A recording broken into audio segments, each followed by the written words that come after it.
So let's return to our top story, Israel's retaliatory strike on Iran.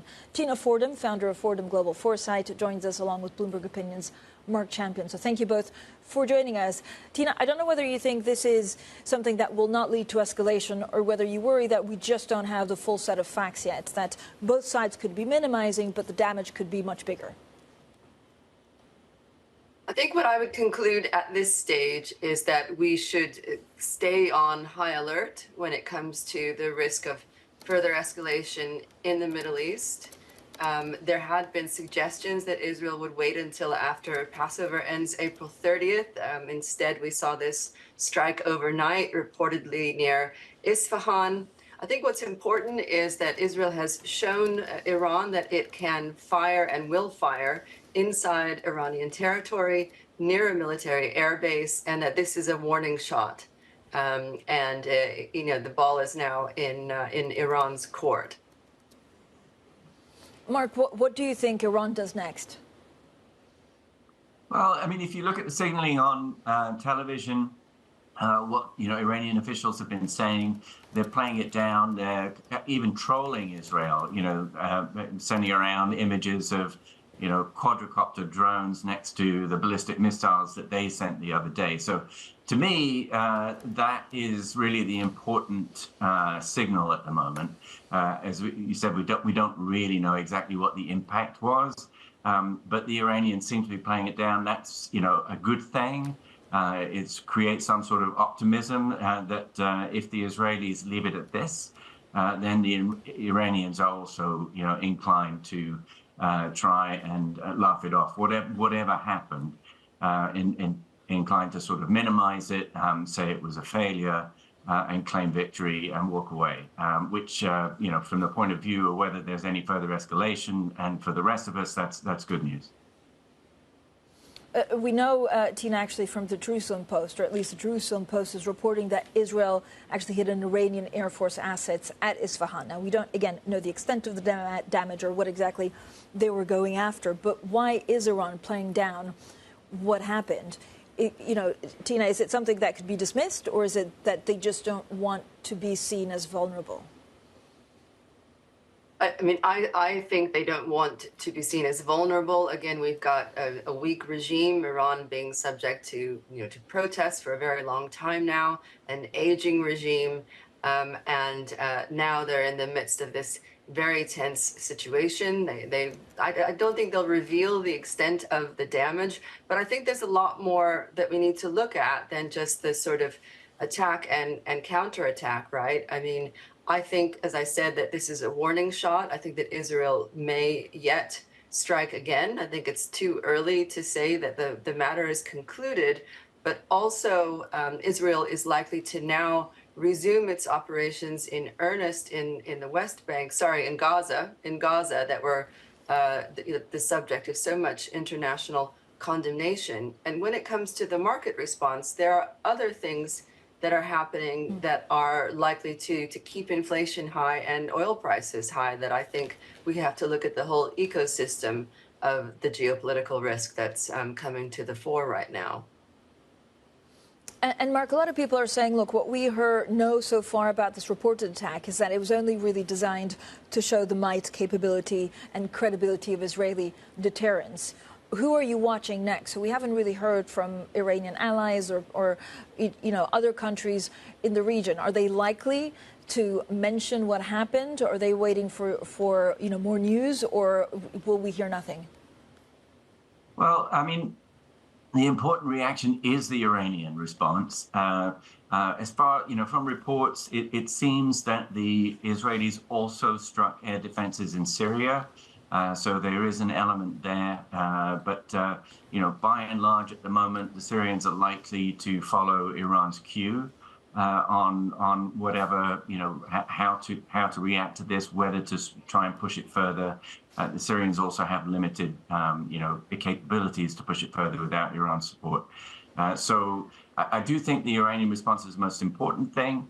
Amongst the Gulf states, Oman has issued a statement which basically condemns the Israeli attack and says, we need a ceasefire in Gaza. So going to Tina's point, she's absolutely right. I think that if this does now conclude this tit for tat between Israel and Iran, and that is an open question. We don't know if Israel will continue, but if it does conclude, nothing's changed in Gaza. Netanyahu has made it very clear he still intends to go into Rafah, and that will just refocus international attention there. I mean, there are also reports, according to the Syrian state-run Sana news agency, which is naming Tina, an unnamed military source, that actually Israel struck some of Syria's aerial defense positions in the southern region, which resulted in material damage. So if Syria gets more sucked in, who else comes after it? Well, the risk of a regional conflagration remains elevated, and I think that for your viewers, this is a really important point. The story isn't over. I'd add that the U.S. is also getting pressure from the UAE and Saudi saying they want the same kind of air missile defense shield that Israel has, particularly if they're going to be expected to be part of some kind of de facto regional alliance. And so the pressure on the U.S. to remain highly engaged from a security perspective in the Middle East is only going to increase. Tina, you're very good at trying to understand, of course, the market implications of all of this. I was surprised to see oil elevated, gaining 4%, but now only gaining 1%. Why is the market discounting, at this point, further escalation? We've been talking about this for a while, haven't we? The market still sees all news as good news. The fact that this wasn't a massive attack it has given a lot of comfort. We still see U.S. Treasury yields steepening. We still see an oil price premium. And I really think we have to bring it all together and say we are really not in an environment where the Fed is looking like it's going to do 1 or 2 rate cuts, given the inflationary pressures of this constellation of conflicts. I've warned of a spring offensive between Russia and Ukraine. The U.S. has just canceled the Venezuela sort of a truce on sanctions. All of this together means more pressure. So it's not in the the day-to-day moves so much as a collection of factors where geopolitics is increasing the risk premium. The International Atomic Energy Agency confirmed there was no damage at nuclear sites. So this is an important thing that we have to continue to remind our viewers. But Tina, what happens next in the oil market? So now it's all about supply. Is there a worry that, for example, the Houthi rebels attack ships, and that without a direct attack, which frankly would have been crazy because it would hurt the economy so much, but without a direct attack on oil facilities, we could still see very severe disruptions from the region on oil? Of course, because what we've had most recently is a breakout from the proxy war, the long-standing proxy war between Israel and Iran, fought out through Iran's proxies, Hezbollah and the Houthi rebels. I see no reason why they won't continue their efforts to inflict damage on Israel, particularly if Israel goes in hard again on a Gaza offensive, right? So nothing has really changed in the geostrategic calculus between Israel and Iran, still bitter enemies. This is like dialing up, the volume and dialing it back down again.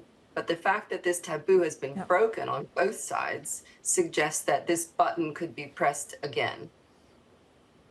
Marc, what do you think Vladimir Putin is thinking right now? I think Tina says, these are very uncertain times, especially from now until the U.S. election, because various countries could try and act nefariously without fear of real repercussion.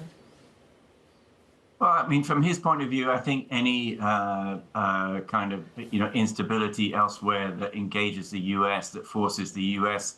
To use its interceptors, for example, to bring up Iranian missiles down. It will have had to use a lot of interceptors on Saturday.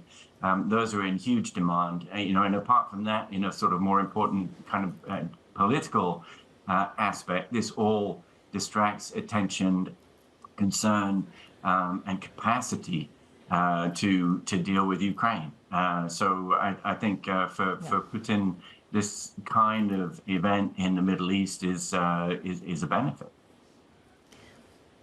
All right. Thank you both for really some terrific insights. Tina Fordham, founder of Fordham Global Foresight, and Marc Champion from Bloomberg Opinion. Now,